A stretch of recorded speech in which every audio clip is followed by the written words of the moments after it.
So what if I told you that changing just one single word in your vocabulary could be the difference between finally mastering English and, just quietly giving up by February? Oh, it is entirely possible. It happens all the time. Right. Have you ever found yourself sitting in a professional setting? Maybe it's a really high-stakes job interview or a critical networking event, and someone simply asks you what you're studying right now. And you just freeze. Exactly. You completely freeze. You know exactly what your goals are in your native language, obviously. But in English, you struggle to explain what you're studying and, why it actually matters to your career. Yeah, it's such a common hurdle. And honestly, it's a really heartbreaking one to witness as a teacher. It really is. You desperately want to sound driven and organized, but what actually comes out of your mouth is this vague, almost apologetic, I am studying English. Right. Because the competence is there, the intelligence is there, but the vehicle to communicate it is just missing. If you're listening to us right now, putting in the time to practice your English comprehension, you have probably felt that exact frustration. But today, we're going to change that dynamic for you. We really are. We are stepping into the roles of your personal language coaches today, which means we're going to keep our conversational pace, moderate and really clear so you can absorb the mechanics of what we're talking about. Yeah, we want this to be highly accessible. In today's deep dive, we are exploring this really fascinating source text. It's called The Architecture of Intent, How We Talk About and Execute Study Plans. It's a great piece. It really is. Yeah. And the mission for our time together is to empower you with highly precise English vocabulary. We aren't just giving you a boring list of words here. No, absolutely not. We're talking about really powerful psychological triggers, specific words like enroll, brush up on, aim to, deadline, and accountable. Yes. By the end of this deep dive, you'll know how to structurally transform your passive wishes into active, undeniable pursuits. So, okay, let's unpack this. I love that. So instead of just walking through a vocabulary list, let's look at the actual timeline of a learner's psychology. Right. Every study journey has to have a starting line. And the specific verbs we use to describe that very first step, well, they matter immensely. Our text highlights a critical word that anchors this beginning stage, which is the word enroll. Right, to enroll. Technically, it just means to officially register for a course or a program or a school. Right, exactly. That's the literal definition. But what the source material digs into is the deep psychology behind this specific word. It's not just administrative. It carries this heavy weight of finality. Yeah, it signals a complete shift in identity. An identity shift. I like that. Think about it. You can, just think about studying indefinitely. You can ponder learning to code or getting an MBA for years. Oh, for sure. We all have those mental lists. Right. But the moment you enroll, a distinct psychological threshold is totally crossed. Usually this means money's actually changed hands. Right, you've paid for it. Yeah, a physical or digital spot has been reserved just for you, and a schedule is set. This triggers what behavioral economists call the sunk cost fallacy. Ah, the sunk cost fallacy. Because you've invested resources, your brain suddenly cares vastly more about the outcome. Exactly. You are no longer just an interested observer. You are officially part of a system. So in a conversation, if you say, I decided to finally enroll in the advanced certification program, you're not just sharing a fact. No, not at all. It's a massive signal to the listener that you've put skin in the game. You've taken concrete, measurable action. But let's look at a slightly different starting line. Okay, let's do it. What if you aren't starting from zero? What if you already have this skill, but it's just gotten a little rusty? That brings us to our next phrase, which is a fantastic phrasal verb, to brush up on. Oh, yes. Brush up on is highly specific and incredibly useful for professionals. It describes the review and revival of a skill that you already possess, but, you just haven't used recently. And the underlying mechanism here is rooted in cognitive science, isn't it? It is. It's really fascinating. Right. This is where we get into human memory decay. If we don't use a skill, our brain literally starts pruning those connections to save energy. Right. Exactly. It's actually called synaptic pruning. Human memory naturally decays without active, repeated recall. Wow. The brain is ruthlessly efficient. If you aren't speaking English every single day, it stops allocating resources to those specific neural pathways. So it just shuts them down to save power. Pretty much. So using the phrase brush up on acknowledges this natural biological decay, but and this is the crucial distinction, it does not diminish your foundational competence. Right. The pathways are still there. They're just dormant. Exactly. It is fundamentally different from the grueling work of learning a totally new concept from scratch. I think about it like a bicycle. Oh, okay. Yeah, like enrolling in something brand new is like going to a store, buying a brand new bike, and signing up for a race when you've never ridden one before. It's huge. That's a huge undertaking, yeah. But using the phrase brush up on is more like going into your garage and just dusting off a bicycle you already know how to ride. Oh, that's a perfect analogy. You don't have to learn balance all over again. You just have to pump up the tires and dust it off. That's exactly it. You already know how to ride. And the source gives a highly practical example for you, the listener, to use. Let's hear it. Imagine a professional transitioning back into an international, English-speaking corporate environment after, say, a few years at a local firm. Okay, pretty common scenario. Very common. Yeah. They might say to an interviewer, I enrolled in an intensive course to brush up on my English presentation skills before the conference. See, that is such a strong sentence. But let me ask you about the underlying strategy here. Isn't using brush up on actually a subtle strategic flex in a professional setting? Oh, it absolutely is a strategic flex. Right. When you look an interviewer in the eye and say, I just need to brush up on this skill, you are deliberately signaling your existing competence. You're showing off a bit. Yeah, you're essentially communicating, I've already mastered this material in the past. I have the foundation. I simply need to sharpen the tool. It frames you as an experienced, capable professional recovering a tool rather than, a beginner starting at the bottom of the mountain. Exactly. Okay, so we've committed our time and money, and we've established our starting point. We've enrolled, or we're brushing up on our skills. Right. But how do we keep from sabotaging ourselves when we talk about the future? That is the big question. Because the language we use to describe our future goals reveals a terrifying amount about our actual certainty and our locus of control. It really does. This is a vital transition. When discussing study plans, your actions are almost entirely locked in the future tense. Yes. So mastering future-oriented language is absolutely essential. But not all intentions are created equal in English. Let's examine 3 common phrases learners use: hoping to, planning to, and aiming to. Okay, let's start with the one I honestly hear the most often. Hoping to. Someone might say, I am hoping to pass the exam next month. When you use hoping to, you are expressing a desire where the outcome is largely dependent on external variables. Like luck. Right. You're signaling an external locus of control.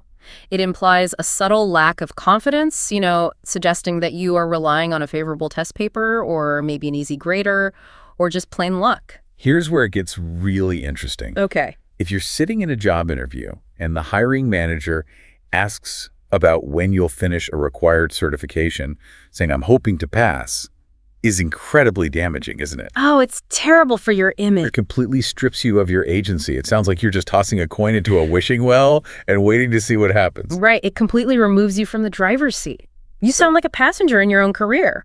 What's fascinating here is how our word choice reflects our psychological commitment to the goal. So what's the next step up? Let's step up to the next level, which is planning to. For example, I am planning to study for 2 hours every evening. Now, that sounds much better. It sounds logistical and, organized. Right. It is better. It implies a concrete logistical roadmap. It tells the listener that calendar space has been cleared and resources have been allocated. Okay. But while it's organized, it lacks a certain aggressive forward motion. The ultimate phrase, the absolute strongest one you can deploy in a professional setting, is aim to. Aim to. So I am aiming to finish the first module by the end of next month. Yes. But let me challenge this slightly. Go for it. When I hear the word aim, it almost implies that you might miss, right? Yeah. Why is aim to considered more professional than just saying, I will finish the module? Doesn't it sound slightly non-committal? That's a really great question, but it's actually the exact opposite of non-committal. It's realistic professionalism. Okay, how so? Well, the source text brings up a brilliant analogy about an archer to explain this nuance. Think of an archer holding a bow and arrow. Okay, I'm picturing it. When you say you aim to do something, you acknowledge that the target is crystal clear, your eyes are locked on it, your effort is entirely focused, the bowstring is pulled all the way back. However, a master archer also knows that once the arrow leaves the bow, an unforeseen gust of wind could blow it off course. Oh, wow. Yeah, saying aim to is the most realistic yet highly professional way to state an ambitious goal. It acknowledges that we don't control the entire universe, but it connects our intention directly to focused action. That makes total sense, because in the corporate world, that gust of wind is, a sudden shift in project scope or a sick child at home or a sudden budget cut. Exactly. You can't control the wind. But you absolutely control the aim. You're showing the interviewer that you are intensely focused, but totally grounded in reality. Precisely. So setting an aim is fantastic. Yeah.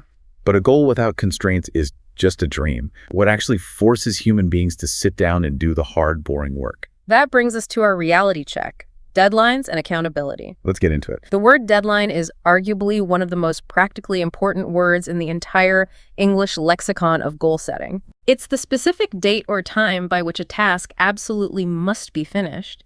And the text points out that without deadlines, our study plans immediately fall victim to Parkinson's law. Parkinson's law. I think everyone listening has experienced this, even if they didn't know the actual name for it. Yeah, for sure. We all do it. It's the famous psychological adage that work expands to fill the time available for its completion. That's the one. Like if you give yourself a full week to write a simple one-page essay, you will agonizingly stretch that task out for 7 entire days. Well, yeah. But if you give yourself 2 hours because you have a flight to catch, you will magically get it done in 2 hours. Precisely. And the cognitive science behind Parkinson's law is fascinating.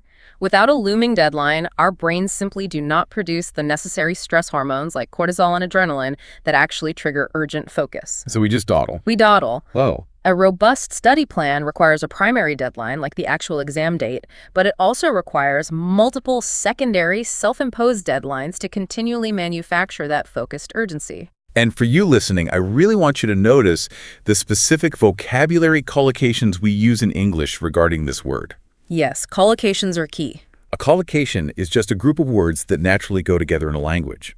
In English, we don't just have deadlines. Right. We meet deadlines when we succeed. We miss deadlines when we fail. We push back deadlines when we need more time.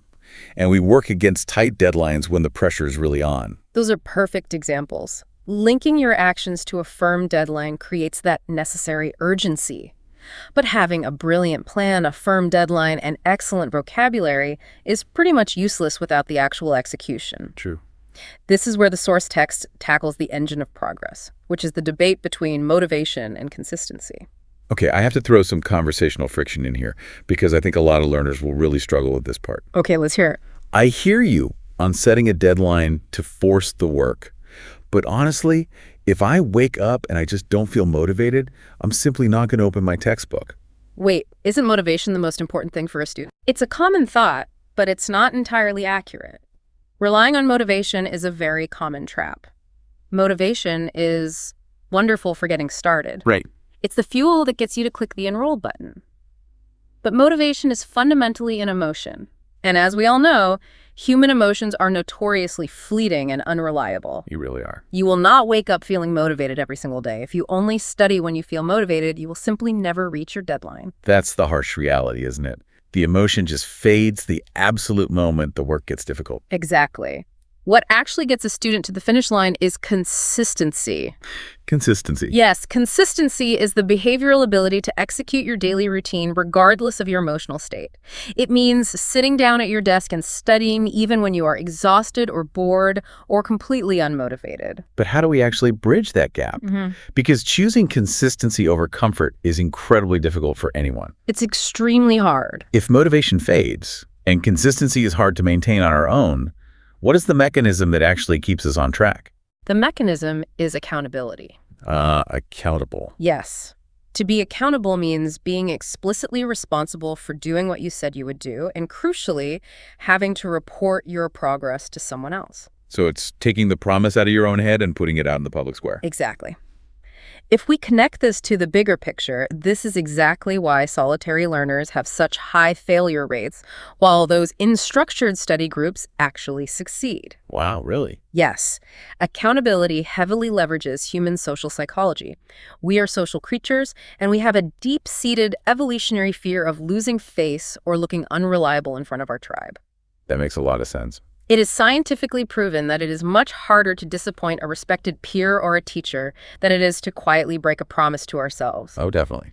When you join a study group or hire a tutor or promise a language exchange partner you'll meet them on Thursday, you are weaponizing social pressure to guarantee your own consistency. I love that phrase, weaponizing social pressure. Right. We don't want to look bad in front of others, so we just do the work. It's brilliant. It really works. Okay, so we've gathered all of these conceptual puzzle pieces. We understand the psychological weight of enroll and the neural reality of brush up on. Right. We know how to firmly game to hit our deadlines rather than just hoping. And we know that to maintain consistency, we absolutely must make ourselves socially accountable. We have all the pieces. Now let's build the house. Let's put this all together into a highly practical speaking exercise for you to practice. The source material concludes with a really practical 4-pillar framework for articulating your study plan because, understanding the vocabulary is only half the battle. Absolutely. Knowing how to sequence this information is what makes your communication truly compelling in a professional environment. This is the difference between a flat, boring statement and a rich narrative. If you just walk up to someone at a networking event and say, "I am studying English," the conversation usually dies right there. Yeah, there's nowhere to go from there. It doesn't invite any further curiosity at all. But if you walk the listener through these 4 pillars, you build a really engaging story. Let's act this out so you can hear how it flows. Let's do it. Okay. Pillar 1 is the what and why. This is where you use our cues like enroll or brush up on. Right. You establish the foundation here. You begin with the core action and the subject matter. So for pillar 1, you might say, I've recently enrolled in a specialized language program to brush up on my academic English writing. Just stopping right there. That already sounds incredible. It establishes your starting point and your existing competence. Then we immediately move to pillar 2, which is when. The constraints. Yes. This is where you introduce your time constraints to show this is a structured, serious endeavor, not just a casual hobby. Your cues here are deadline and aim to. Adding pillar 2, you'd say the application deadline for the master's program is in December, so I'm aiming to achieve full fluency by mid-November. You can almost hear the archer drawing the bow. The focus is totally there. Now, pillar 3, the day-to-day how. This is the microscopic view. How are you actually executing this plan? Your cues here are consistency and accountable. Okay, adding pillar 3, the execution layer. To maintain consistency, I've built a routine where I study for 45 minutes every morning before work. I also meet with a language exchange partner every Thursday to keep myself accountable. Oh, wow. You are actively proving to the listener that you have the discipline required to meet ambitious goals. You're showing, not just telling. Exactly. Finally, we reach pillar 4, the macro goal. You conclude with the ultimate why. Because learning is rarely the final destination, right? It's a vehicle for a larger life change. The grand finale, pillar 4. Ultimately, the goal isn't just to pass a test. It's to prepare myself for a promotion that requires managing cross-border English-speaking teams in our Danish headquarters. So what does this all mean? When you string those 4 pillars together, you aren't just reciting boring facts about an English class. You are actively constructing a narrative of success. A very compelling one. You are telling a very specific story about a driven, organized, highly capable professional who really knows how to execute a complex plan. And that is the ultimate takeaway here. Mastering these specific words, enroll, brush up on, aim to, deadline, accountable, it does far more than just help you talk about your plans to other people. Right.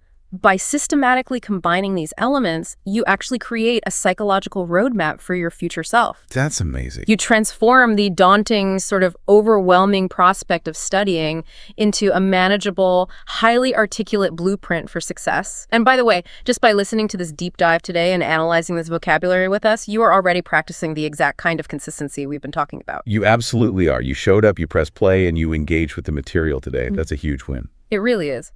Before we wrap up, we want to leave you with one final sort of provocative thought to ponder on your own. I love this part. If the specific intentional words we choose can fundamentally alter our psychological commitment to our study plans, how might changing our vocabulary in other areas of our lives change our actual rates of success? Oh, that's deep. Like, what if you audited the vocabulary you use to talk about your physical health routines, or your financial goals, or even your personal relationships? It's a really profound question to consider. The language we use, it doesn't just describe our reality, it actively shapes it. It truly does. Thank you for joining us on this deep dive. Keep practicing, keep building those 4 pillars, and remember to always keep aiming high.